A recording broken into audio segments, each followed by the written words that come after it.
If you like money, start a personal brand. What are gaps? I don't think there's any gaps. And I think if you run any type of business, you should be posting content. What actually brings that awareness to your page? There's 3 pillars.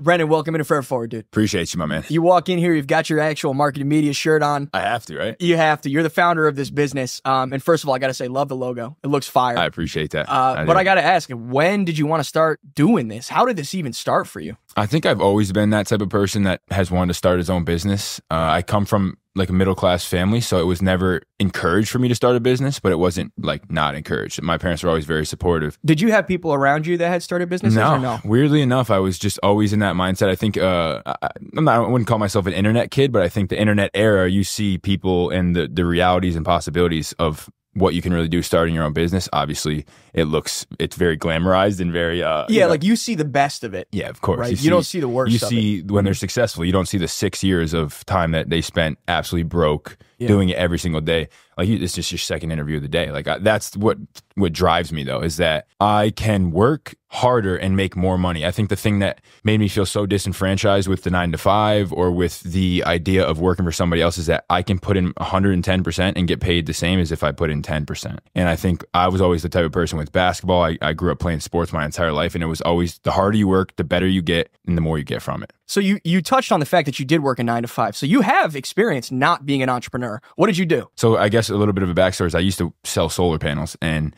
you can make good money doing it. I was up in Albany going door to door, knocking on people's doors. But it came to a point where it's 4 p.m. It's pitch black out. I'm wearing a light up lanyard, knocking on somebody's door, telling them that the sun is going to produce their energy and save them money. It's like, where the hell's the sun right now, bro? You know what I mean? It's just like that kind of mental state you're in. Then in the winter times, in the summer times, 7 p.m., 8 p.m., it's still light outside. You're still going door to door, and people are still answering, and it makes a little bit more sense. They're like, all right, like it's summertime, but I've never felt like more anxiety in my entire life. Like waking up being like, oh my God, I have to go at noon today or 11 o'clock and get in my car. I literally would get in my car, look up somewhere on the map, in some town local to me, park my car, and just start walking around and knocking on doors with business cards. Just do loops of neighborhoods. Dude, I probably hit the same neighborhood 5 different times, talked to the same people. And I just remember the anxiety that gave me, whether that was justified or not. Why did I have so much anxiety over that? I don't know. I just knew I couldn't do that anymore. And since starting my business 7-8 months ago, I never felt more alive and have that sense of like, I do whatever I want on a daily basis. And I don't think that everybody has that. Well, let's talk about what you're doing right now, right? Yeah. So you got a background in content, but what is Marketive? What is it exactly? Marketive is essentially just a full service marketing agency that we essentially focus more on video. To be honest with you, I'm in a weird point in my business where I definitely want to do video more and more because that's my expertise, but I also still want to get into that full social media service, like essentially just taking over your social media for you in full instead of just doing videos or, doing a podcast setup. I really want to take it full service. So right now you're doing content. Yeah, basically content. And you would love to step into like the full scale, I'll manage you top to bottom. Yeah, exactly. Because I think if I think about it for myself, that's what I would want. I would want somebody to say, hey, I'm going to come in and just take over for you. Right. You know what I mean? Instead of being like, oh, here, I'll do 10 videos for you. Like, what can I really do with that? I want to sell an entire package because I think if I was that person, I would just want that. You pay money, and then I want my hands to be free. I don't want to have to post, upload, comment back or, make the captions or whatever it is, Yeah. And I think, maybe as you grow, you afford yourself the privilege to be able to pass those things off. Like right now for me, and maybe even for you, like I'm not at the point where I can just film and send that off. I kind of am a one-man show. Right. It sounds like we're both in a similar, place. We're both building to the point where we can have that luxury, but you have to earn that right. Yeah. I feel like. And I think something a little bit off topic, I think what I want to do with my content, and I was going to ask you a little bit, I want to be more raw and real with the stage I'm at, because I think nowadays people on the internet try to come off as such an authority figure because they feel like that's the only way that they can sell what they need to sell, or feel like the perception of them is a real business owner or providing a real service, which of course you want to come off that way.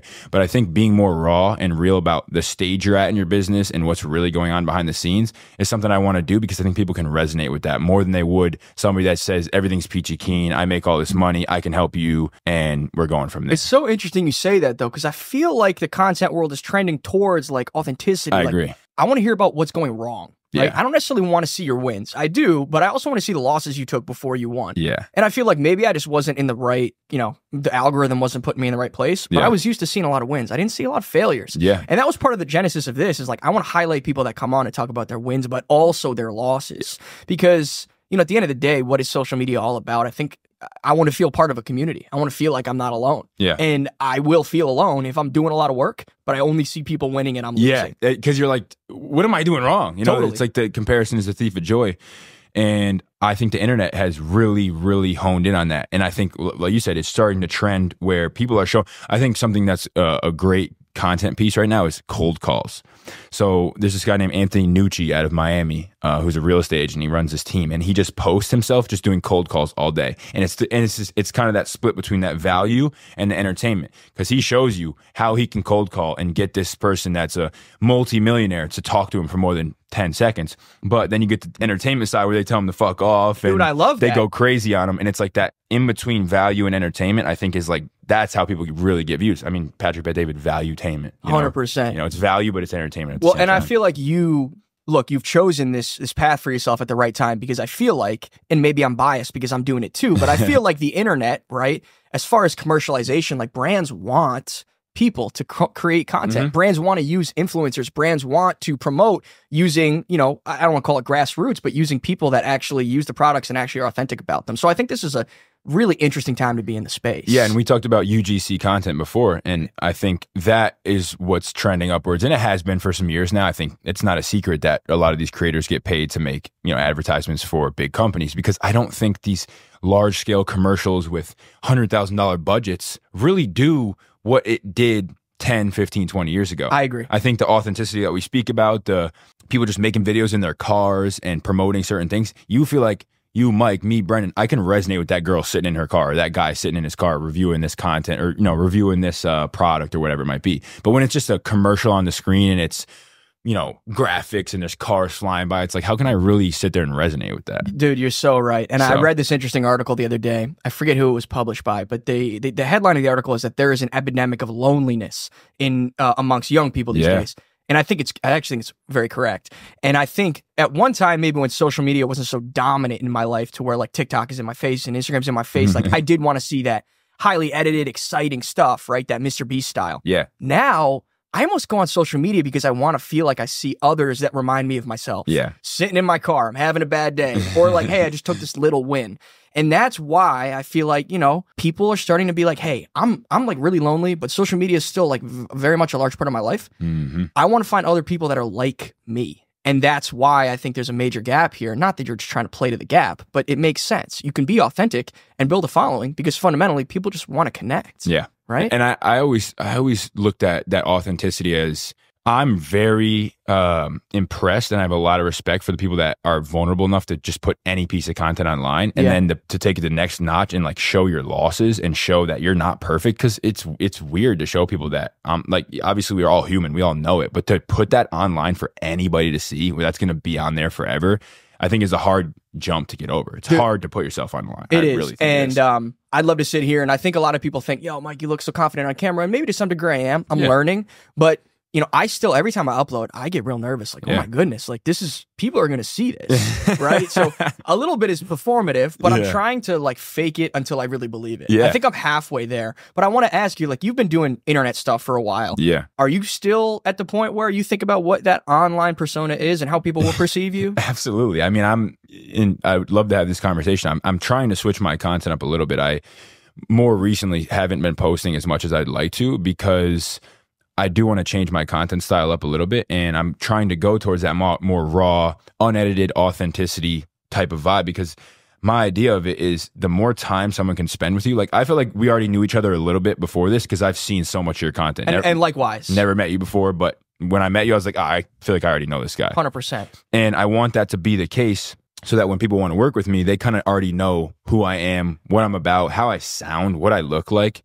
How you speak. Exactly. Just all of that. And so I really think, yes, to answer your question, I still feel that sense of like nervousness and like, what are people going to think of me? But I always bring it back to, we're all going to the same place, man. Nobody's getting out of here alive. And if I really, really care, and my idol, literally probably my biggest idol of my life comes to video, content, anything, is Casey Neistat. And the reason is he got asked that question one time, like, is it weird when you are like this and you're holding a camera in a random coffee shop, talking to a camera, looking like an insane person? Because it looks crazy. When you see a vlogger in real life, you're like, this is insane. Totally. And it's funny because when you see it on like YouTube, you don't actually think about that. No, you don't think about the guy behind you or whatever it is. Totally. And he's had questions. It's like he used to do like Q&As. This was like a thing he did because he had a YouTube series. I mentioned it before. I think he did like 500 episodes in a row, like 500 days in a row. So he had to come up with which is, by thing, the way, that is like a feat. Me and you are like, that's insane. That's nuts.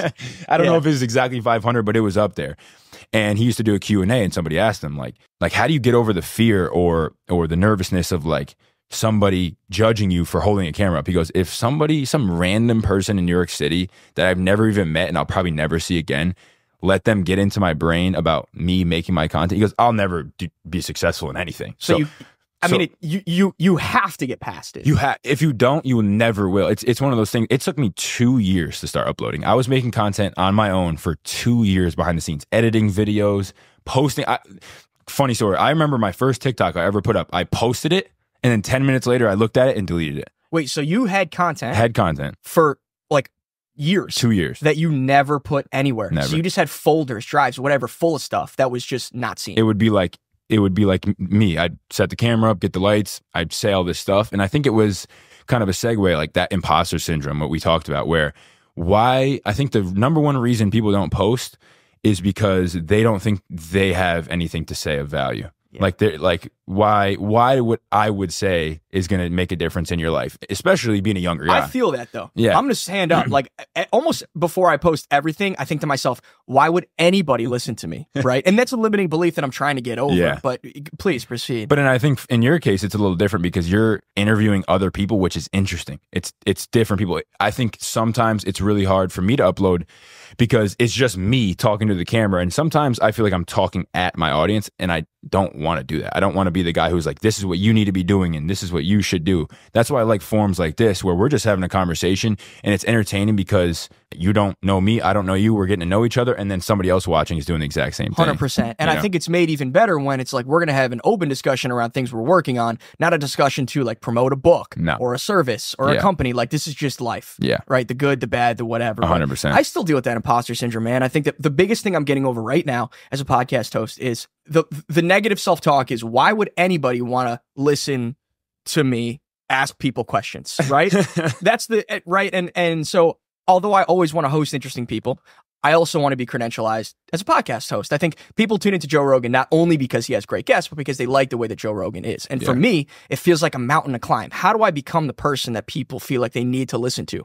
That to me feels near impossible. But I try to silence that out and upload and say, you know what? The only way I'll ever get there is if I just keep going. Yeah. Like how else are you going to get to the point where people would want to listen to you? Just not about uploading, right? Right. And I think and that's this is a question that I have for you is, you see, I'm sure a lot of people that are interested in content or want to become content creators. Some do, and maybe some don't. I know people in my circle that would love to be on the internet, but they can't push themselves to do it. Like, what do you think is the reason why so many people are afraid to put themselves out there? Yeah, I think it's people don't feel like they have value and things to say, which is a huge one. I think that's probably the number one, but I think a secondary one is, interestingly enough, I think it's people's close friends and family they're scared of judging them. Yeah, because think about it. I mean, we're in New York City, right? If we were to walk down the street and just scream something crazy, somebody looks at us for 5 seconds, they walk past, it's over with, right? But if it's your mom, your buddy, your dad, they're going to judge you for that. And it's the same thing with content. People have known you, Mike, for whatever you used to be. Totally. That's it. Now you're doing podcasts. People, and this is a Hermosi quote, he's like, and he's a little extreme for me, but I take it with a grain of salt. For sure. I take the good and the bad. Dude, I take everything with a grain of salt. Exactly. But he says, I don't go home for the holidays because I don't want people to judge me for who I used to be, which is a little insane. I'm still going to go home for the holidays. You're like, I'll be at Thanksgiving next week. Yeah, right. Guys, I'll be home. Don't worry. But I get what he's trying to say is like, people knew you for who you were. They knew me for who I used to be. I used to be a basketball player. That's how people know me. Now I'm a content creator, a business owner. And I think getting over that first initial like little hump of, oh, my friends that aren't my direct friends, because I think all your real friends are going to support you, right? If they're real friends, they'll want you to succeed, whether it's with content or not. It doesn't matter. But there's those kids in high school or those people from college that we're friends with, but not too close. And they're like, oh, this is weird. Like, why is he doing this? Like, For in sure. the back of their head, it's cringy. So I think that little tiny seed that people can't get over, that was the biggest thing for me, is like, what are my close friends or the people that were in my network going to think about me? And then once you started posting, what was the reaction? What was the reaction was good. It's been all positive. I've gotten all my clients from it. I think the fear is generally not valid, because I think most of the time when people start posting, I think people admire vulnerability. They admire that leap of faith. Like, I have not personally had anybody directly that I know be like, what are you doing? Yeah. Right. And I think the hate comments, I was speaking about this before, the hate comments come when you already built a big following. Because when's the last time you went on a post and it's got 10 comments and one of those comments is a hate comment? Never. So true. But when it's 10,000 comments, there's hate comments because people are just jealous and there's things going on in people's lives. That's what I was thinking. When people post a nasty comment online, like, they just got something else they got to work out. I've been dealing with it a little bit. It's funny. Have you gotten some hate? A little. So I just recently started a TikTok, real small, but I found that YouTube has been very friendly to me. Yeah. I love they're so wonderful. Yeah. Instagram also tremendous. Yeah. TikTok It can be some diabolical I get shit. cooked. And I feel like it's usually from younger kids. Yeah. Because they talk way different. They'll say like, oh, like bro does this, LMAO. They don't really talk like normal people. But the other day I got a couple comments. One of them, and I said this on my prior episode, but one of the comments was it was a clip of me and my former guest, and it said, I would genuinely rather watch someone sit in silence. And I actually laughed at it. I'm like, that's all right. That's actually hilarious. But good chirps. It's actually good chirp. But it's like, I personally, I don't think you're a bad person. I would never comment something like that. No, dude. Especially being a creator, like how much vulnerability it does take. I think the reason why I started posting was because I saw it close to me happen. So basically, the reason I started posting was I had this content for 2 years. I've been making content. I had a camera since I was 16. I've been making short films. I used to post on my Snapchat back in the day. Dude, no way. Day in the life content. Like, I'm been all over the place.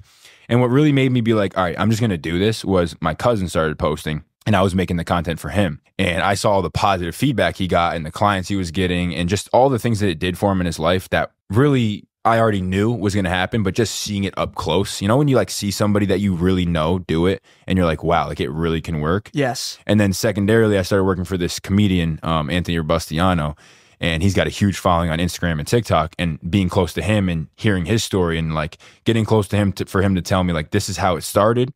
This is what I started posting on Snapchat, and then it went to Instagram, and then I just kept going, and it was exactly where we're at. He used to sit in his basement on a milk carton and on a Dell laptop he's always talking about. And he's like, I had no idea this was going to go well. I was just doing it because I felt like I had some agency back. He was in the same position. He's like, I was working this job I hated in corporate world, and I couldn't stand my life anymore. As I wake up every day and I couldn't do it anymore. And he goes, I felt like I finally was myself and I was alive again. It's such a powerful feeling though. Like, I felt like, my back was against the wall. Like, if I don't make a change in my life, I can't do this anymore. So how long has this been going for now? It's funny. So I started Forever Forward, which initially wasn't a podcast, in January of this year.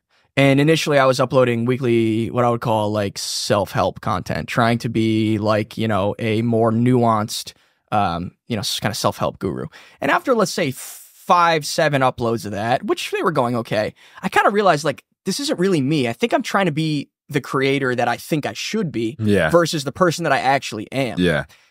And what I've always really enjoyed is having conversations like this. And I think fundamentally, I just wanted to more deeply connect with the world around me. And I thought, okay, how can I use my skills and turn, those into a product around that? And that's kind of how Forever Forward was born. So the YouTube channel, which is the same channel I post on now, has like 20 archive videos that are not podcasts, right? But it's still fun to look back on. Yeah. And that's how this all started. I've always wanted to be somebody that had a podcast, but I always had that same belief that I talked about before, where it's like, why would anybody listen to me? Everybody's got a podcast, right? And to some degree, everybody does have a podcast. That's another thing, is that it's hard in the content world to do anything different now. Because it's all kind of been done. Or at least you feel like it's all already been done. And I've always said this, the more content I consume, the less I want to create, because I'm almost discouraged. Yeah. Because I'm like, wow, people are so good at this. And what am I going to create that's different from anybody else? But the thing that, we're going to speak in cliches this whole podcast, which I hate cliches, but I realize that they're cliches for a reason.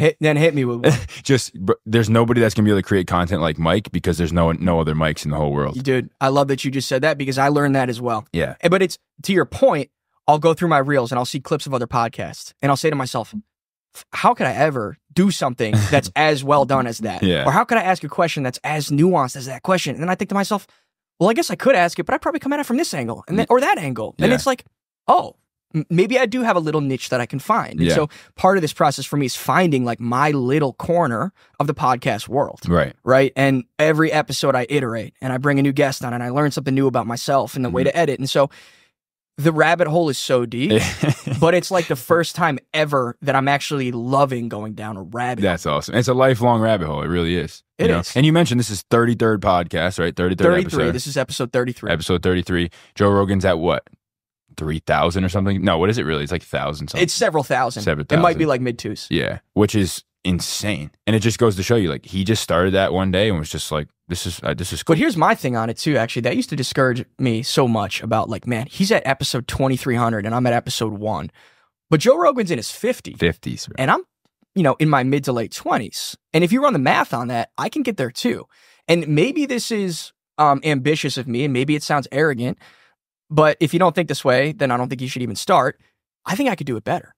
I genuinely That's amazing. do, You right? have to. You have to think that way. You have to. Or Because if else, you don't, like, what are you really doing? Or else, what are you even trying for? Yeah. So that's not to say that I'm being a big Joe Rogan, but I'm finding this belief in myself through this process that I never had. Yeah, and that's hard. That's like really hard, dude. It's also soul crushing, right? Yeah, the belief is great, and there are also days where I feel like, what am I doing? Right? I wake up and I spend 6 hours on an episode that I think is like, this is the greatest thing. And you're like, this is amazing. This is it. Like, this is my ticket to the life I need. And then it gets like 1 or 2 views, like, and they're both me. Yeah, you're like, what? You're like, what am I doing wrong? Right? And I'm sure you felt that way before too.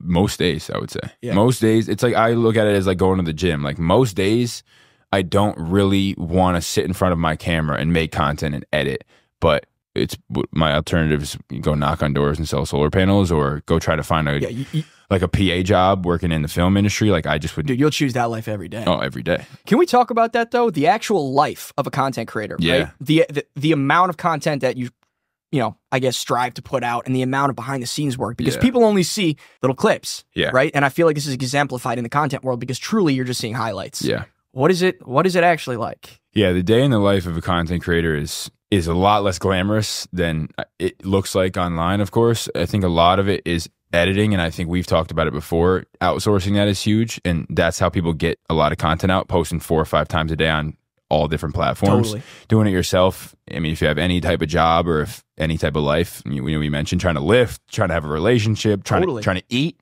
It's like almost impossible. It's very, very difficult, and you have to be truly, truly dedicated to it. I think the weird part about content is it almost seems like this fluky little like kid thing to do, like, oh, just uploading these fun little videos online. Like, no, this is like a job. Like, people pay me every month to do this for them as it's a very serious capacity. It's a secondary job. It's not like, oh, like you should be creating content. And they're like, oh, I know, I just don't want to. It's like, no, you can't. You don't even have the time to if you wanted to. Completely. So what I mean to say, I think, is the day in the life of a content creator is a lot less glamorous because it's a lot of editing. It's a lot of sifting through the videos, finding the good clips, outsourcing that work.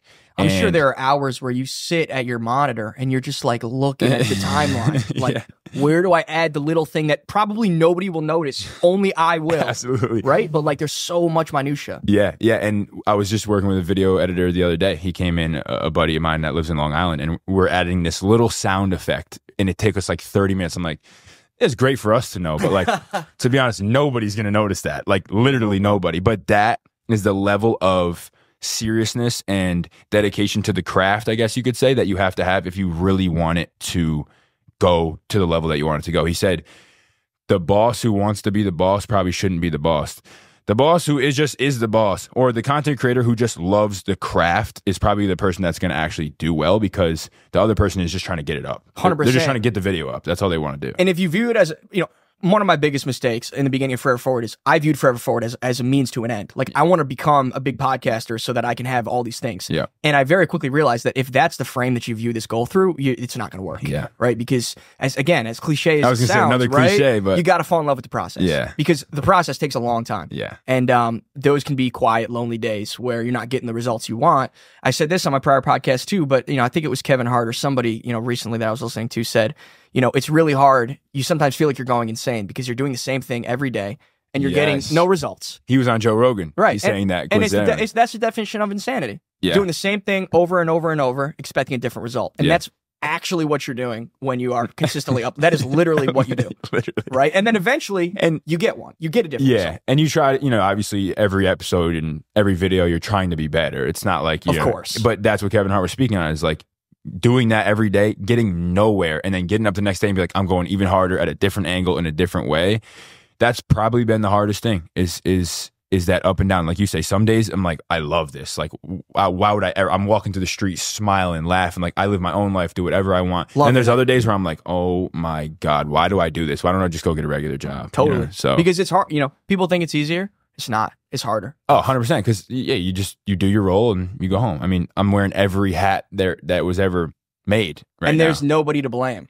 Yeah, that's right. And it's actually something that I like. I actually like that I can't fall back. I'm not a blame guy. I've never been, but I like especially that like I live and die by my own decisions. Yeah. Right. And I, to some degree, when you upload a video or you upload a piece of content, you kind of just give it up to the algorithm and say, but also it's like you do have the opportunity to put in every ounce of effort to make this specific thing the best it can be. Yeah. And that's very empowering. Yeah. No, it's tough to, like we talked about on the way up here, like create like that quality at that scale is when I see people upload quality videos at scale 4 or 5 times a day, I'm like, that is, they're paying somebody to do that for them. It's insane. Yeah. It's just insane. I can't even get 4 or 5 videos up, shorts up in a week. In a week. Yeah. I'm the Seriously. same way. It's like the outsourcing you have to do for that is insane. Insane. So can we talk a bit about, so we're sat here in New York City right now, right? Which is an awesome place. It's actually a really inspiring place for me because everybody out here is hustling, right?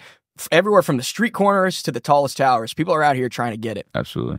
And I also think there's a general acceptance around content here in the city, where there might not be elsewhere. Mm-hmm. So maybe, can you help me to understand, like coming from Albany, now being here, what's the difference? I wanted to leave Albany for a while. Once I graduated college and went back, I kind of had that little plan in my head. I'm going to be here for a couple years and then I'm going to get out of here. And I think within those 2 years, I really did see the difference when I'd come visit New York City. I have some friends in New York City or, some other video editors or videographers, and you come down here and you really do see the level of acceptance, but just the level of variety there really is in this city. Much. Like if you're like, there's just not, there's not enough time and there's so many people that people aren't going to focus on you. Like something I realized coming from college when I was in Boston was that my freshman year, I realized I'm going to have to do things in front of people.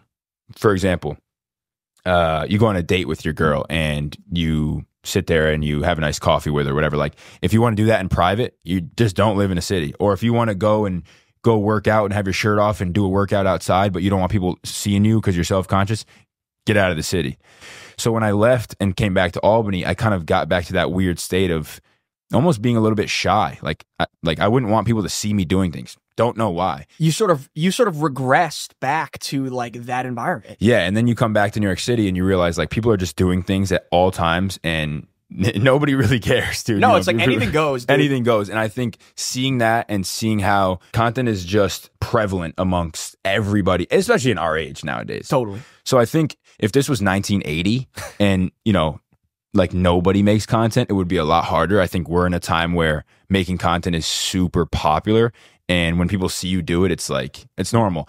But beyond that, I think stuff like this is why I moved to the city. I would have never had this opportunity to come into middle of New York City. I appreciate you saying that. Yeah. And I don't even think I would have afforded myself the opportunity to start this if I didn't live here. Right. Sometimes I complain about like the rent and the this and the that, but at the end of the day, the drive that living in New York City instills in you is very powerful. Right. It's hard to ignore. Yeah. And I think being around people like you who are willing to make content and have me on a podcast, or, I meet up with a local videographer friend that I have and he's pushing me. He made a video. I'm like, oh my God, that's such a good video. I got to create. He's like, dude, just create more. Yeah. But if you're in Albany and you're the only person in your town or your 3 towns or your city that's making content, or one of the 5 people that are doing it, you're comparing yourself to those 5 people that are good, but there's 5 million content creators in New York City. So it can be daunting too, though. Because sometimes it's like, it's both sides of the coin. You said earlier, comparison is a thief of joy.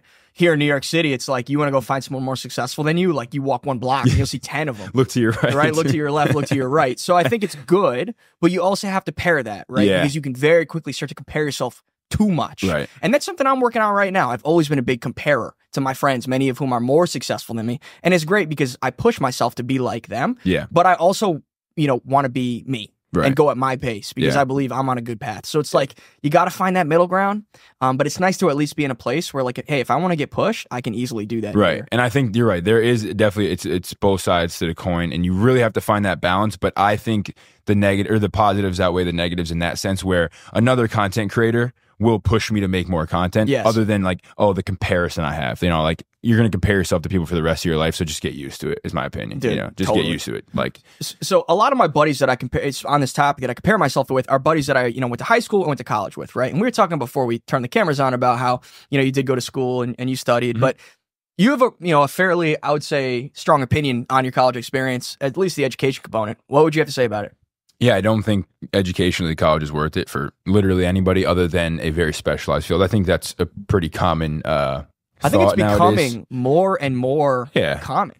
Yeah, I mean, if you really think back, I think back to the 4 years of what did I really learn in college? I learned how to talk to people. I learned how to network. I learned how to put myself in a situation where I can meet somebody. Me too. And make it, I can conversate with just about anybody at this point. You know what I mean? I think that was the number one lesson that college taught me, and I wouldn't ever go back. The fun I had, the experiences I had, the athletic experience I had was like second to none. I'll never forget my time playing basketball. Once in a lifetime thing. So I'll never take that back, but I do think the education side to it, for whatever reason, has just dropped. And maybe it hasn't dropped. Maybe college has always been like that. I only went once. I mean, look, I'll go out on the record as I love the university that I went to, and it was wonderful, very rigorous academically, but like we were studying things that I don't use. Yeah, like right? Why am I? It was nice to be able to learn those things, but I've forgotten 99% of it. I use maybe 1% of what I learned in college in my actual job. Right. Do I think it was worth it? I think that's a hard question for me to answer. Right. There were so many intangible experiences I had and so many friendships. I met my girlfriend there, but at the same time, I do look back and say, could I have learned everything that I use right now in both my 9 to 5 and on YouTube on my own? 100%. Yes. Yeah. I would never take it back though, because of the experiences given me, the people. I would say, honestly, I paid to meet people. Is really what happened. Like, and I'm not talking teachers, I'm talking like my friends, like the people that I rely on to this day to be my friend. And, especially now owning my own business, they're referring me business and whatever it might be. That's what I learned. I have a network of people in Boston that I can go talk to. Now I'm trying to build that same network in New York City and just keep it going. And I think a good comparison is like this podcast, right? What would be more beneficial? You going and studying how to start a podcast for 4 years, or just starting a fucking podcast? Dude, you're exactly right. I mean? Right? It's like, I just, and it's funny, I used to watch YouTube videos like back in 2015, 16, something like, how do you start a podcast? And I would like take notes on my phone, like, this is what you need. Yeah, this is the software I use, this is the camera. And then all of a sudden, back last year, I'm like, I'm just gonna fucking start a podcast. What am I doing? Now I know everything that I need to know to make the show. I know, and I learned it in like 2 weeks. It's so ironic, It's so ironic. It's so funny. You think you need all this preparation, and maybe in some specific fields you do, right? Yeah. I would not like for my doctor to be somebody that showed up with a lab coat and said, let me figure this out. First day on the job. Let me test it out. He's like, so like, what's this tool, right? I wouldn't want that. Agreed. There's certain things, right? But in the vast majority of cases, I think you generally pay to have your horizons broadened, to have, to learn how to be an adult. Absolutely. And, is that worth the cost? I think it depends, what your financial status looks like and do you get any money? But like broadly speaking, it's a once in a lifetime thing. Right. And I think that's why we made the right decision going away to college. I think, no shade to anybody that stayed home for college, but I'm like, what was the point? You stayed home, you probably still went home for dinners every once in a while. Like, for sure. You really never were put into that situation where you had to go make new friends. I remember the feeling I had of, you know, being freshly out of a relationship, right, going into college my freshman year, so heartbroken, and then homesick at the same time. It was like a potion for disaster. I was ready to go home. I had my, you know, parents on the phone, like ready to just be done. In your head, you're like, this is a nightmare. And, you know, you're 18. I'd never left home. And I think that experience of being heartbroken, being homesick, being confused, having no friends. You know, I even remember going and eating in the cafe by myself. I had never done that before. Yeah. Like I'd never not gone with a friend somewhere. And I started to realize like, oh my God, like, I rely on people and my friends way too much for my own happiness, but not even that, just my own entertainment. Totally. Like, I just can't even like, go. I gotta learn how to be by myself. I know, I can't even go anywhere without my friends. So I think going away to college, whether that was at a state school, whether that was at a community college just 4 hours away, was the best thing I could have ever done. And I think anybody should do. If there's a 17-year-old listening to this right now, go away. If you're going to go to college, go away. Go 2, 3, 4 hours away, because then you're forced to make new friends, experience new things. And that's how I feel about moving to Hoboken. Been at home. It was very normal and safe. Very just cozy, man. I had all my friends, and now I'm in a situation where I'm coming on podcasts. I'm going and meeting new people, you know, going out to the bars again. And, you know, we go to networking events. One of my roommates is really good at that. He'll just like sign me up for a networking event. We just go to the event, meet new people, get their Instagrams, and like. Seriously? Yeah. They have those? Dude, come with us. Hit me up. Like, I'll go with Seriously, you. like he's really big on that. Well, there's one coming up, and it's like $8, $10. You come, throw a name tag on. It's awkward in the beginning where like you're kind of walking around trying to figure out who to talk to, and then eventually you're like, we're all here for the same reason. Just go up and talk to somebody, and that's how everything I feel like is. 100%. Yeah. And you speak a bit about like that networking event and your ability to be around other content creators. Has that been a big unlock for you? Is actually surrounding yourself with people that are doing the same thing? Yeah, I need to go to more events that are like content creator events. It's been kind of more general events where you find real estate agents, but for me it's good because, you know, and essentially anybody that's running a business could use content. And, you know, whether you're starting, like we met some guys starting this new like nutrition app, and there's real estate agents, and there's, you know, different types of people that I think need content. I think if you run any type of business, you should be posting content. Well, that's another thing is like content is ubiquitous these days. If you don't have, like, it's table stakes. If you don't have it, you're behind. Right. It's not like, oh, you're making content, that's super cool. It's like, oh, you don't have content. Exactly. What are you doing? It applies to every single business. Yeah. And I want to talk about that. That was some of the notes we had. I want to talk about, what do you think, what content does the best? You said what gets the most clicks, you know, what actually brings that awareness to your page. And I think there's 3 pillars. I think number 1, you either have to have a very raw personality, like just Jordan Belfort, totally, Grant Cardone, Andrew Tate. Whether you love him or hate him, that's the content that's going to go viral because it is polarizing. You talk about hate comments, you talk about people being on their side. It's almost like political and how polarizing it is. And I think it's a little bit calculated. 100%. Yeah. And I think if you don't think it is, then you got to think You're again. a little naive. Yeah, right. You're like, oh, I think this guy's just putting this up there for no reason. Like, for sure. No, he's doing this for a reason. Yeah. I think the second one is like you have to be insanely credible. So someone that comes to my mind is like Andrew Huberman.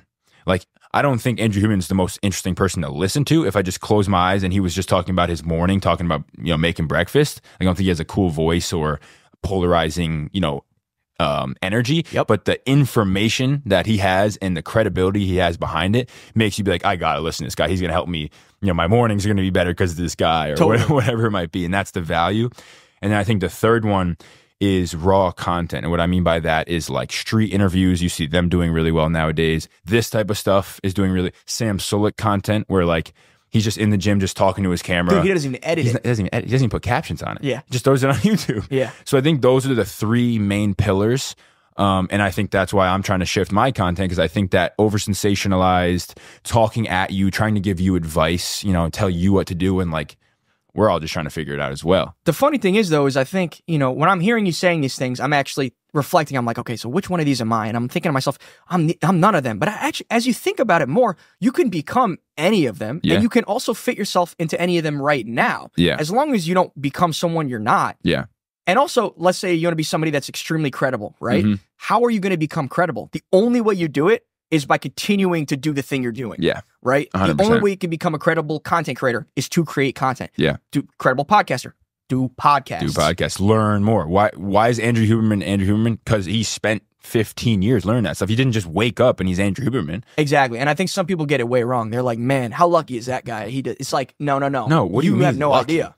right? You have absolutely no idea what that guy went through to know what he knows. 100%. So, and then I think, unfortunately, that what comes to my head in the last one is kind of like that, I don't know, hedonistic, doom scrolling type of content where it's just girls, you know, dancing online. Unfortunately, that gets clicks. Yeah, and I think the thing about that is you can't hate on it, right? Because they're getting views. It is what it is. They have an asset, or whoever it is. Pretend it's not even girls. It's just somebody with a polarizing look, or they're a spectacle, I guess you could say. Totally. Is the right word for it. And no, they're smart. They leverage that and they made it into a business, and they're getting ad revenue or whatever it might be. And I can't hate on that, but I think that's just the easiest one, and some people are just kind of born with that. Yeah. And so your point is, whether or not you agree with it from like a moral standpoint, it is successful. It is what it is. From a financial standpoint. It really is what it is. And I think the people that really impress me the most are people like, there's this girl named Strawberry Milk Mob online. And the story behind her, pretty quickly, is she was making content that was super produced. You know, she was starting a bikini brand, and she would make all this content about her brand, and, you know, she'd hire a team to come in and create all these videos, and they'd look all good, and she was getting no views on TikTok. And her story is she basically realized, like, I just need to be able to connect with my audience and find a fan base and an audience that will like me for me. And then they're going to, once I get the attention, then I just draw them right to my bikini page, and they're going to like me for me. And it's that sense of trust, or just a sense of like, yeah, I like this person, so I'm going to buy from them. And she goes, I wake up and I try to make 10 TikToks before I go to sleep that night. Just, and it's not produced, it's nothing. And she has, you know, and you post 10 TikToks a day, eventually you're going to get some followers. So you're posting 10 TikToks a day. You know what you're doing eventually, because you find a niche or a certain thing that people like. You know, her big one is, you know, reason number one why I love men. And then she says all the bad things about men. And it's like a funny little joke she plays. But the thing about her that's impressed me is she's got like 2-3 million followers on TikTok, and she just rakes it in with the bikini business, because she'll make the 10 TikToks, but then promote in like an organic way. Yeah. So those people really impress me. So from a business standpoint too, like, you know, I don't think it's a nefarious pursuit to be an authentic person that also wants to sell something. I agree. Right? I agree. And should the sole goal of your personal brand be commercialization? Maybe. Whatever it is, I don't know. I think, what's the other reason to build a personal brand? It's like because you want to be famous? Sure, maybe. Right? I mean, you know, that could be it. And then what comes with fame? Money. Right. Most times. So yeah, I think there's people out there. Will Smith talks about. He's like, I love being famous. I don't know what you guys are talking about. Yeah, you know what I mean. But yeah, I do think literally. And there's another creator. I'll shout out Ryan Megan. He's another guy who he was behind the Hermosi videos at first, the Grant Cardone videos, the kind of that Hermosi style content when it came out. Because now it's got a name, Hermosi style content, yeah. Right? So Ryan Megan was the guy behind that. And he was the guy I was talking to before, where he's like, I made no money until I made a lot of money. And he goes, how did that happen? I made my own personal brand. He goes, I was making videos for all these other guys, creating their personal brand for them. Yes. And making, you know, a couple thousand a month doing that. And then he goes, what am I doing? Why am I not doing this for myself? So he posts every single day. And his most recent post was, if you like money, start a personal brand. You're kidding. That's all it was. For a lot of people, they look at it and it's so far away for them. Yeah. They see it and they're like, there's just no way that could ever be me. And so they don't even start. No, they don't start. And I think that was the hardest part for me, is like, how could that ever be me? Like the biggest imposter syndrome possible, where like why would anybody ever want to listen to me? I don't know. I have friends. Don't you have friends? They want to listen to you. There you go. Boom, right there. Start there. That's literally where I started. I'm like, you feel like a piece of shit because you feel like nobody wants to listen to me. But like, you have friends, right? It's like you have people that actually like you, right? Yeah. Right. All right. So there's 4 billion people on the internet every day. You don't think a couple 100,000 of them are going to like your stuff? You know, if you post every day, you'll find some. Yeah. Right. I always say there's a niche and a creator for every person in this world. I love that, dude. That gives me hope. Like, I don't think you said, what are gaps? I don't think there's any gaps. Like, there's no gaps in the content. I think there is a content creator for every single person out here. That's such an interesting way to say. It's not like there's this one thing that's underserved. It's like everybody can find their own unique thing that they love. Maybe there's more content on one specific industry or niche, but I still think that there's content for just about everything. I think the thing that really made this clear to me was an old girlfriend I had. She said to me that she had a friend, and her friend was like, oh, Alex Earl did this. And the other person was like, who's Alex Earl? And she's like, you don't know Alex Earl? Do you know Alex Earl? Yeah, of course. But like, she was just so shocked that because in her mind, Alex Earl's the most famous person in the world. Of course. But that's what made me realize, wow, there's really a pocket on social media for every different person. That's such a good point. You know what I mean? Because I know people that I think are like famous, like Ryan Megan. You're probably like, who the hell is Ryan No Megan? clue. Right? But to me, he's this guy who's like famous. You know what I mean? So yeah. yeah. And anybody can do it. Yeah. And that's the coolest thing. Well, let's see. We're going to do something that's fairly unusual for me on this podcast. I like it. We're going to share a couple wins, right? Because I want to know about what's not going well. We've talked about the grind. Mm-hmm. Well, like, let me pad my own ego and let me let you pad yours, right? What's been going well lately for you? Yeah, so I just started editing for this podcast not too long ago. It's called The Birdie to Bogey Show. I see their clips on my feed. They're tremendous. Yeah, I appreciate that. Matt Phelps and Casey Miller, good guys. I've known them for a while. We just did a video on the World Series, the Ja Rule and Fat Joe, the performance. And that video hit 325,000 views this week. So we're happy about that, trying to keep going. That's been the most recent win. And yeah, we just been pumping those podcasts out just like you have. Every week we get a podcast. I'm going home tonight. We have some more to edit, but every Thursday we do them and trying to be consistent. This is the 9th week. Let's go. So yeah. No misses yet. Yeah, no misses yet. Nine weeks in a row. And actually 8 weeks and 2 last week. So but yeah, I think 8 weeks in, 300,000 views on a video on TikTok is like a good start. Dude, you would be surprised how few people can do anything for 8 weeks straight. Yeah. Oh yeah, just in general. Just in life. Yeah. I'm exactly. serious. Yeah. I make, it's funny. This is the one thing I don't compromise on. I always upload. And I do it at any cost. However, there have been countless other instances in my life where on week 1, I'm like, man, I'm about to start this new thing. Yeah. And then week 2, I'm like, I'm doing this. And then by week 5, I forgot I even started the thing. Yeah. You know what I mean? So Yeah. to be able to say that, hey, we're coming up on like week 10. Yeah. Good for you. Yeah, I appreciate it. What do you have to compromise on, would you say, to do this? It's unfortunate. Like going out or? Yeah, I have no free time. Let's put it that way, unfortunately. And the things that, this replaces sometimes are things that maybe I shouldn't compromise on. This is something I'm working through internally. I haven't been going to the gym as much. Like, that's something that I'm really trying to figure out because, you can always skip the gym until you get cancer, until you get diabetes. Right, yeah. Right? And so that's something. I don't cook for myself as much because when I come home from work, I don't want to cook. I want to do the podcast. Yeah. So I've been getting takeout, gaining a little weight. It's like, this is the first time ever. As we sit here, I have my pants unbuttoned because my stomach is hanging out of my pants. So I say all this to say, like, I know that the number one priority for me should be the podcast and a few other things in that bucket, right? Obviously, my lovely girlfriend and like my friends, and they're all in that top bucket. I'm having a hard time finding time for all of it. And so this is iterative for me. I think I need to figure out, like, maybe I use like a schedule app or I just do a better job. I wake up earlier, but it's hard because you only have so many hours in a day. Yeah. I wish I could stay awake for 24 hours straight. Yeah. I really do. I would crash out. You would crash out. I need sleep. I don't know about you, dude. I need some sleep. But I'm trying to do a better job because I'm compromising on things that were non-negotiables for me in the past. Yeah. And I think it's a good sign. Like, man, I must really like this podcast. I'm dealing with the same thing. I was a workout fiend for the last 4 years, and then you get a job and you got content, you got clients to fulfill. Because the clients come first. Yeah, and then you got your own stuff and you want to do, and there's a lot of things that I wish I could pump out. There's more video. There's so much more YouTube content that I want to post that, like you said, I just need to make the time for it. I think you can come up with a million excuses, but you just got to make the time for it. And you're right. It's tough love. It's like I'm sitting here saying I don't have time for these things. I actually do. Yeah.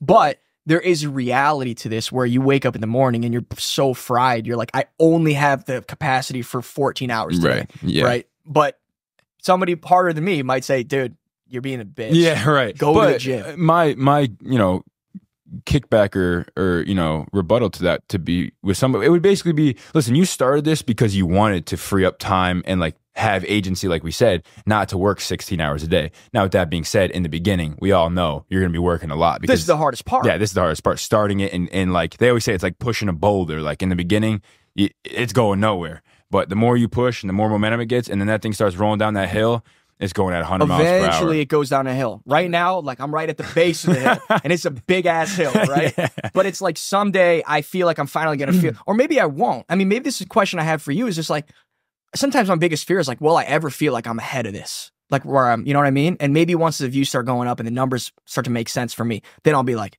oh, okay, that's fine. But I feel like I'm always going to want to push this so hard. Yeah. Because I love it so much. Yeah, it's something to think about. I haven't thought about that either. Like, when am I ever going to feel like I'm ahead of this instead of I'm It's trying to ahead of catch me. up, always trying to catch up, always trying to catch up. Yeah, I don't know. Maybe it's money. Maybe it's outsourcing it. Maybe, I don't know. I think that's been probably the hardest thing is the outsourcing. But real quick, a win for you. You got to win. Thanks, brother.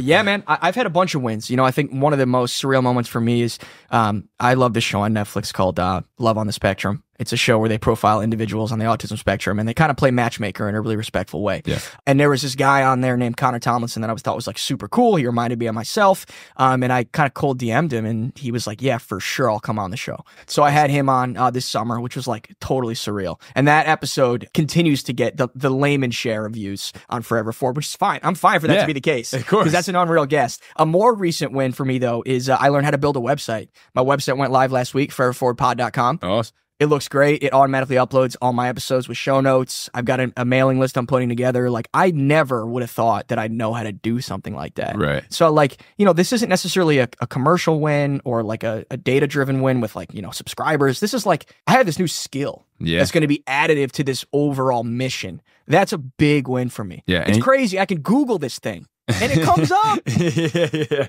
And you did that all by yourself? You just like all by myself from scratch, just YouTube, ChatGPT, asking it questions. Yeah. And now I have, you know, a website, and it's, you know, I can sort of feel myself as time goes on. Like, I feel more confident adding little pieces to this. Yeah. Like, you know, someday it might be merch. Some days it might be like a mastermind. Anything. Who knows? Yeah. But like, I'm doing these little bolt-ons that supplement the main product, which is the show. It's getting better every time. Right. And so I'm excited to see where I'm at in 5 years. I don't look forward to the grind that it's going to take to get there, but I know that I'm going to do the grind. Right. Let me ask you this, because I am curious. You're somebody that charges for your work, right? Yeah. And, you know, I'm very transparent. I haven't made $1 from the show, and someday I will. Not yet. Was it an interesting mental flip for you to go from someone that does this for fun to now asking somebody to pay you for it? Yeah, and I think it's funny you say that because it took years. It wasn't like, okay, today I'm waking up and I'm going to start charging people money, right? It started with I was doing wedding videos for, you know, $1,000, you know, and, you know, anybody that shot a wedding knows it's worth a lot more than $1,000. Okay. See, I'm sitting here thinking that's a lot.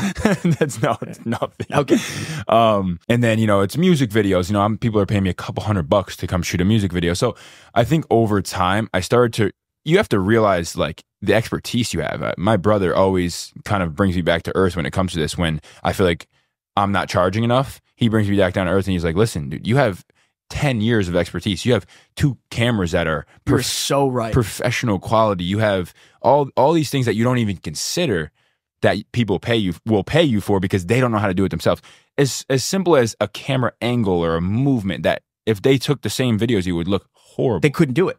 So to answer your question, yeah, I think it is hard to go from doing something that was just fun to me to then making it to my job because like you said, you can villainize it or resent the work because it's not what you want to be doing or you're not getting paid what you think you deserve. Was there any imposter syndrome? Like, why, oh my God, someone's paying me for this, but why would they? Or no, you felt confident? Yeah, maybe a little bit in the beginning, but I think we talked about this, the way the world's going, and I think the importance that content has on a business and putting it on social media. And I think when I was selling solar panels, I wasn't as convicted. I think, you know, it could save you money. There's problems that arise from it. And I don't think it's a bad product. Let's put it there. But I wasn't sitting there waking up like, oh my God, I can't wait to go sell solar panels For today. sure. My conviction in content and the way that I think it can change somebody's lives, their life and their business is the reason why I feel like I don't feel bad about charging. And I still am needing to get to the point where I need to charge more. Like, well, I was going to ask you, maybe one of the last questions I want to ask is, how do you determine your worth? Yeah, I think it depends on what, and that's something I battle with every day. That's literally something I still battle with every day. And one goal I have in my content and coming on podcasts is I don't ever want to come on and feel like, oh, I have it all figured out. Like I don't at all have it figured out. Yeah. Especially when it comes to pricing and deliverables and what can I provide, my service, what can I provide? I want to be transparent in that. Like, I think you should make content because I think it'll make you more money. But figuring out what to charge somebody definitely is probably the hardest thing. Because what am I going to provide? What am I providing for you? What is it going to do for you? Like, is it going to make you direct ROI? And is it worth what you think I'm charging you? Because I basically tell you what I think I'm worth, and you either agree or you don't. Or you don't. Yeah. And sometimes it's even hard for you to figure out. Like, sometimes the ROI is hard to forecast. Like, 100%. We're going to do this, and this is what I think it's going to do, but I can't tell you for sure. And that's probably an expectation that you have to manage with clients. Especially with content, you know, and not with this comedian that I work with, Ant Robo, even then, you know, they say they pay him for a video and they think it's going to get 100,000 views, but then for whatever reason it flops because somebody saw it was a product or they didn't shoot it the right way. So yeah, I definitely think that's something that everybody that deals with social media clients deals with is it's like, what's the expectation and like, what can I really provide for you and promise you? Right. Because I think people make big promises nowadays, you know, because it's very easy to throw a promise. I'll get you 20 new clients, or you're going to get 100,000 views or 1 million views, because that's what's going to sell somebody. I'll get you 1 million views. And I think the issue is making good on it. Making good on it. And I feel like the more times you make a promise and fall through, you only have so many shots on goal before people are like, this is like Boy Who Cried Wolf. I was going to say, I definitely, especially with people in that network, because then your name gets thrown out there. And then I think something you have to be careful is like internet reviews nowadays are huge. Like there's whole companies that are you know, fishing for good reviews on their websites. Really? Yeah, like, you know, like Trustpilot is a company that one of my cousin just interviewed for not too long ago, and like they just deal with reviews completely. Like their whole business model is getting reviews for companies online. Isn't that so crazy? Interesting. I know, it's crazy. Is it because of the social proof? Like if someone else says it's good, then I'll trust. Yeah, and I think honestly, maybe for the podcast it's a little different. Like obviously I've had a good experience, and maybe some of your guests, you could be like, hey, you could leave a review. Because you mentioned you reach out to people to come on the podcast. You could even send them like, here's the reviews of the people that have been on. You know what's funny? One of the pages on my website are testimonials from listeners and guests. Exactly. So I think that's huge, is like showing that social proof, and that's why I think people make content to begin with. I think, you know, before we end, I wanted to let you know, like my content I think is going to shift in the future, and I don't want to promise anything because then you know you hold yourself to it. Yeah, but I think what I am thinking about doing is making my content more raw and more real. And what I'm really planning on doing is taking the work that I do for my clients and documenting it more. I actually just had a setup in my room. I bought this crane, like this little claw for my desk. Put my camera up on it. I got a light, a mic. So all I have to do is just hit record. Dude, you could even speed that up, which is I'm sure what you do. I mean, that would be. I mean, you're already doing it. Right. And the whole goal is to document the journey of me creating this content for these clients that I have, because I think it's more raw, it's more real. People want to see that. Yeah. So incredible, man. Well, look, I guess let me ask you one final question as you sit here. It seems like you've had a pretty unique road, right? I mean, yeah, a little I'm bit. sure some ups, some downs. To anybody that wants to take, like, let's say an ambitious leap of faith or is trying to try something new, you have any advice, whether it's content or not, just in life? Yeah, I think one thing that I've experienced, and any advice I could give somebody that really wants to just take that leap of faith, is the pain of this current situation you're in right now has to outweigh what you think it's going to be like to start that journey, and the pain that you're going to go through in that journey. Because I always said to myself, you know, when it came to the gym, you know, I remember a kid asked me one time, he's like, you know, you lift a lot. This is like prime of my lifting. A couple years ago, I was probably like 220. And I'm like a big dude at this point. And this guy's like, you're a big dude. Like, you know, I go, the pain of me looking at myself in the mirror and being this scrawny 185-pound kid does not even compare. Doesn't even compare to the pain that it takes to go to the gym and, you know, lift a few weights for 45 minutes a day. So I think if you really want to make that leap, you will. And you'll know. You'll know. And I always say, if you wanted to do it, you would have. And if you didn't want to, you wouldn't have. That's what I live by, bro, because I'm like, I never heard that. I like that. Is that an original quote?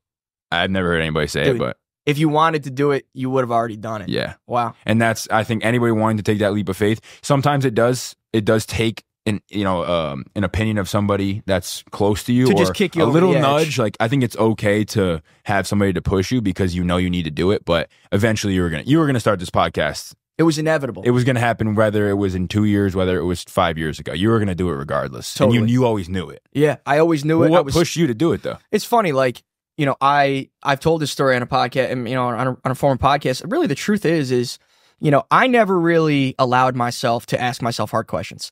I always was on the prime and proper path, which was like, get good grades in high school, go to a good university, get a good job, work really hard, impress your boss, right? And, you know, I think for a few years after college, that was like a really exciting thing. Like, I get to wear a suit, I'm in the office, I'm in the boardroom, I'm feeling good about myself. And then all of a sudden, I kind of come up on, you know, my 27th-ish birthday, and I was really trying really hard for this promotion I wanted to get at work. And I had been working just like nights and weekends and really sacrificing my like life energy for this future goal that I was hoping to obtain. And I didn't get the promotion. I got passed over. And in that moment, I had to look at myself and be like, are you going to continue to work so hard so that other people can give you this validation that you'll only enjoy for a week? Or are you going to finally look up, man up, and be like, look, there's something else in this world that you should be putting this energy into that could be something that you've always wanted? And so for me, it was really born out of this like existential crisis of like, I cannot fathom doing another year striving to impress other people. Yeah. And that, I think, for me, was the strongest motivation I've ever had. It's like, it's either the podcast or nothing. Because like, what's life going to be in 20 years? Totally. It's like, I don't even want to imagine a future where I continue to do what I'm doing. Now, I'm not like a depressed, miserable person, but in that moment, I'm like, there is no stronger motivation for me to change my life than the feeling that I'm feeling the day I got passed off for that promotion. And it was an interesting flip because my whole life, I'd been passed on promotions before, but it was always like, okay, next year, like, let me really try harder for these guys. Let me show them that I can do this. There was something about it that it was like, wait a second, I don't have to do this for you. I can start doing this for me. Yeah. And then that's where we are. And now that I've sort of caught that bug, I'm never going back. I think it does take something like that, though. Like you said, that you get passed on a promotion or whatever. You wake up one day and you're like, this just can't be my life. Like I kept thinking, I'm like, am I just going to sell solar panels in Albany for the next 15? Like what like, dude, you have a moment when is this going to end? You're like, is this ever going to change? And it's like, if Theo Von, love the guy. Nothing changes and nothing changes. And that's the truth. Yeah. And for me, it was like, if I don't change, this will be my life. Yeah. And for me, it was not like, I don't want this to be my life. It's like, this cannot be my life. Yeah. And we're in an age range too, where it's getting scary because we have that full opportunity to do whatever we want, but we do. Give it 5, 7, 8 years. It gets tougher. Your 30s, your mid 30s, you have kids, like there's certain situations in life where you just can't do it. Like it would be irresponsible for you to walk out on your family and say, I'm just going to go start this podcast. Dude, you're so right. Like, you're so right. Are you kidding me? And that's why being in your mid-20s is such a good time because you have the flexibility. And I don't think people realize that because they get the first job. They're like, man, I'm so happy to be exactly where I am right now. Yeah. And then maybe 10, 15 years goes by and they're like, wait a second. I wish I had asked myself the hard question then because now I have a wife. Now I have a kids. Now I have this huge mortgage. And I'm not saying you can't do it. You still can. Of course. It's just harder. Well, a lot harder. And you have a lot more riding on it, I guess you could say. A lot more. Yeah, a lot more riding on it. Like Joe Rogan's mentioned that. He's like, dude, once you're, a lot of men live lives of quiet desperation. I've heard you seen that. So true. It's just like, because they're in their 50s and they got kids, they got a wife, they got a mortgage. Like, what I'm going to walk out and go start my passion project now? Like, no, that was for 20 years ago when you're supposed to do that. And it's like, you can still try. Yeah. But it's going to be hard. A lot harder. Right? A lot harder. Awesome, man. Well, this has been a dude, fucking tremendous conversation. Awesome, bro. I think we've been going now for over an hour. Nice. And I can't thank you enough for jumping on. Absolutely, bro. I appreciate you. Appreciate good to meet you. Yeah, good to meet you as well. Dude, keep going, man.